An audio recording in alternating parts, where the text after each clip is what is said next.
یہودی بچے نے آقا کو دیکھ لیا تھا، اسے کیا ملا؟ ایک یہودی غیر مسلم بچہ ایک مرتبہ اس نے مدینۃ المنورہ میں کونین کے والی صلی اللہ علیہ وسلم کے حسین چہرے کو دیکھ لیا، آقا کے حسن کو دیکھ لیا، چہرہ والضحیٰ کو دیکھ لیا، آقا کی زلفوں کا اسیر ہو گیا، آقا کے پیار کو، آقا کے عشق کو، چہرہ والضحیٰ کو، چہرہ یار کو آئینے دل میں یوں اتار لیا، دل کے آئینے میں یوں اتار لیا کہ آقا کی عشق میں، آقا کی محبت میں ہر وقت روتا رہتا، گریہ زاری کرتا، آقا کو یاد کرتا۔ ماں باپ کا اکلوتا بیٹا تھا، ایک ہی بیٹا تھا، یہودی تھے ماں باپ اس کے، خود بھی یہودی تھا۔ ایک مرتبہ آقا کے حسن کو دیکھ لیا، اس کا سودا ہو گیا، بازار مصطفیٰ میں آقا کا دیوانہ ہو گیا، آقا کا عاشق ہو گیا۔ ماں باپ کو بتایا نہیں، ماں باپ کو اطلاع نہیں دی کہ میں حضور کا عاشق ہو گیا ہوں، حضور سے محبت کرتا ہوں۔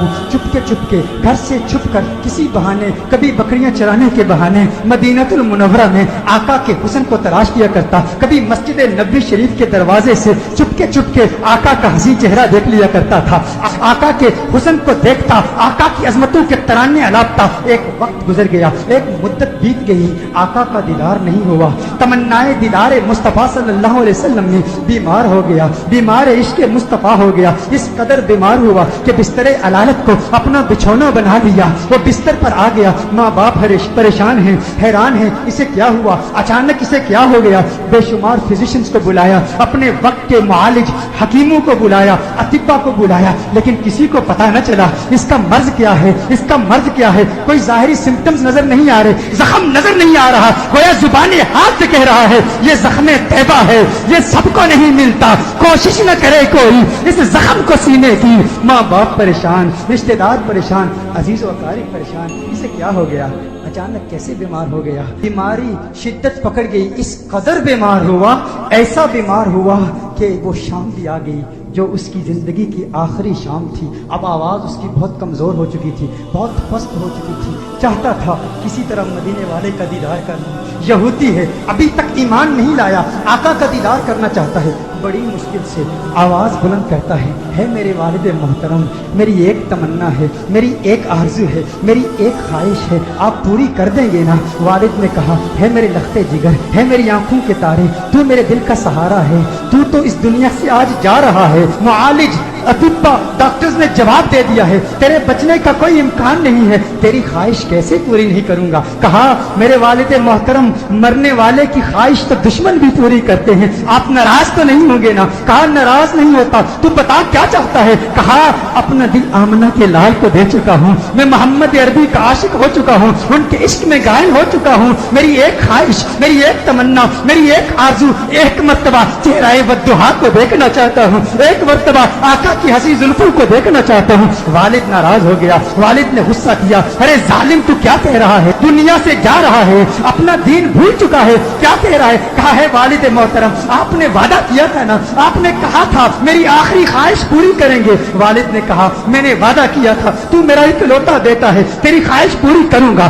آقا کی بارگاہ میں پیغام پہنچایا گیا، رسول اللہ صلی اللہ علیہ وسلم کی بارگاہ میں پیغام پہنچایا گیا، ایک یہودی ہے پر ہے آپ کا دیوانہ، آپ کا عاشق ہے، میرے آقا رحمت للعالمین ہیں، وہ ساری کائنات کے لیے رحمت ہیں، فقط مسلمانوں کے لیے رحمت نہیں، وہ ہر مذہب سے تعلق رکھنے والوں کے لیے رحمت ہیں، فقط انسانوں کے لیے رحمت نہیں، وہ تو نباتات کے لیے رحمت ہیں، وہ تو جمادات کے لیے رحمت ہیں، وہ تو شجرات کے لیے رحمت ہیں، وہ تو جنات و ملائکہ اور ساری کائنات کے لیے رحمت ہیں۔ میرے آقا کا اندازے دل برانہ دیکھیے، میرے آقا نے صحابہ سے فرمایا، صحابہ اٹھو، ایک یہودی ہے پر مجھ سے پیار کرتا ہے، دنیا سے جا رہا ہے، آؤ اس کے پاس چلتے ہیں۔ میرے آقا یہودی بچے کے گھر میں چلے جاتے ہیں، وہ یہودی بچہ آقا کا انتظار کرتے کرتے اب اس کی آنکھیں بند ہو چکی تھی، والد اس کے قریب کھڑا تھا، والد نے کہا ہے میرے لختے جگر، ہے میرے بیٹے، آنکھیں کھول، آنکھیں کھول، آنکھیں کھول، دیکھ تیرا پیار آ گیا ہے، دیکھ تیرا محبوب آ گیا ہے، ارے جس کے دیدار میں تو راتوں کو روتا رہتا تھا، آج دیکھ تیرا محبوب آ گیا ہے۔ اس کی جاتی ہوئی روح گویا اپنے محبوب महबूब का नाम सुन के लौट आई, आंखें खोलता है, आका का चेहरा देखता है, आका से अर्ज करता है, कहता है या रसूल अल्लाह सल्लल्लाहु अलैहि वसल्लम, आका आपका हसीन चेहरा देखने का ख्वाहिशमंद था, आज दीदार हो गया। एक तमन्ना, एक आरज़ू, या रसूल अल्लाह मेरे पास कोई नमाजें नहीं है, मेरे पास कोई रोजे नहीं है, कोई इबादत नहीं की, मुत्तकी नहीं हूँ, कुरान का कारी नहीं हूँ, कुछ भी नहीं है, फकत आपका प्यार है। या रसूल अल्लाह क्या मेरी निजात का इम्कान भी है, क्या मेरी निजात भी हो सकती है? या रसूल अल्लाह क्या मुझे भी मग़फ़िरत का परवाना मिल सकता है? आका ने इरशाद फरमाया, हाँ कलिमा तौहीद पढ़, मैं तेरी निजात की जमानत देता हूँ। वो आका के कदमों में गिर जाता है, आका के कदमों में गिर के कहता है, मंजिले कब्र से लेकर दुखूले जन्नत तक आपकी जमानत पर कलिमा पढ़ता हूँ। कलिमा तौहीद पढ़ता है, जान अल्लाह के सपुर्द कर देता है। वालिद ने कहा, अब इसकी मैयत मुसलमानों की अमानत है, अहले इस्लाम की अमानत है, अब इसकी तजहीज़ व तकफीन की जिम्मेदारी आपकी है। जब जनाजा तैयार किया जाता है उस आशिक का, जब जनाजा तैयार किया जाता है उस दीवाने का, उस आशिक का जनाजा मदीनतुल मुनव्वरा की गलियों में घुमाया जाता है। हर तरफ उसी आशिक का चर्चा है, हर तरफ उसी आशिक के तज़किरे हैं। मदीनतुल मुनव्वरा के मुज़ाफ़ात से लोग जमा होते हैं उस आशिक का दीदार करने के लिए। अरे सुना है कोई यहूदी था, कोई यहूदी था, हुस्ने मुस्तफा ने उसे सहाबी बना दिया है। उसने आका का दीदार किया। गौर कीजिएगा, नमाज नहीं पढ़ी, इबादत नहीं की, रोजा नहीं रखा, जिहाद नहीं किया। मेरे गौस के मुजाहदात को याद कर लीजिए, मेरे बाबा की मेहनतों को याद कर लीजिए, ख्वाजा गरीब नवाज की जहद को याद कर लीजिए, ख्वाजा बाकी बिल्ला की मेहनतों को याद कर लीजिए, इमाम आजम अबू हनीफा की फकाहत को याद कीजिए, इमाम अहमद बिन हम्बल की जिद्दोजहद को याद कीजिए, इमाम शाफई की फकाहत को याद कीजिए, इमामों की फकाहत, हिम्मत, जिद्दोजहद, मुजाहदू, रियासतों को याद कीजिए। वो सब इस यहूदी का मुकाबला नहीं कर सकते जो पहले यहूदी था, अब सहाबी हो गया है। ईमान की हालत में आका का दीदार किया। ये गौसे आजम से भी बड़ा है, ये ख्वाजा गरीब नवाज से भी बड़ा है। सब देखने के लिए आए हैं, दीदार करें उस सहाबी का जिसने फकत एक मर्तबा आका को देखा और ऐसे बुलंद बाला और फौ आला मकाम पर फाइज हो गया। अचानक उसके चेहरे पर से कफन उठाया जाता है।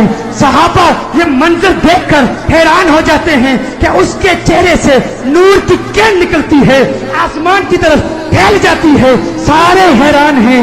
वो सहाबी जो पहले यहूदी था, आका का दीदार किया, ईमान लाया, उसकी मैयत मुस्कुरा रही है, उसके चेहरे पर, लबों पर तबस्सुम नजर आ। सब हैरान हैं। एक अजीब और गरीब मंजर सहाबा ने देखा। सहाबा देख रहे हैं कि आका पांव के पंजों के बल चल रहे हैं, पंजों के बल चल रहे हैं, आका यूं चल रहे हैं। साहब अर्ज करते हैं, या रसूल अल्लाह सल्लल्लाहु अलैहि वसल्लम इसकी क्या हिकमत है? आका ने इरशाद फरमाया, आलमे बाला के फरिश्ते मेरे इस आशिक को देखने के लिए इस तादाद में आए हैं, इस कसरत से आए हैं, जमीन पर पांव रखने की जगह नहीं है, पंजों के बल चल रहा हूँ। मेरे आका सल्लल्लाहु अलैहि वसल्लम उस आशिक को जन्नतुल बकी में ले जाते हैं, खुद अपने हाथों से उसे दफनाते हैं। सहाबा मंजर देखते हैं, हैरान है। आका बहुत देर लगा देते हैं। आका जब उसकी कब्र से बाहर आते हैं तो आका के माथे पर पसीना है।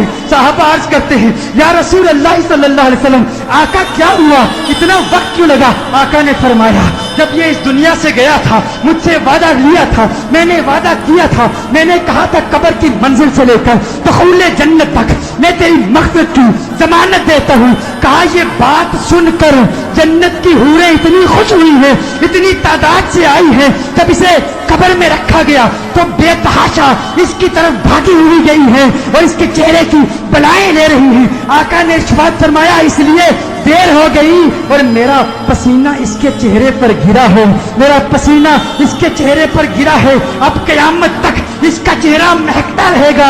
अरे सलाम पेश करते हैं उस दीवाने की बारगाह में जिसने आका को देखा और उसे ये मकाम मिला। वो आज भी वो कब्र में कह रहा होगा, ये नाज़ी अंदाज हमारे नहीं होते, झोली में अगर टुकड़े तुम्हारे नहीं होते, बेदाम ही बिक जाइए बाजारे नबी में, इस शान के सौदे में खसारे नहीं होते। मिलती ना अगर भीख हुजूर आपके दर से, इस ठाट से मंगतों के गुजारे नहीं होते।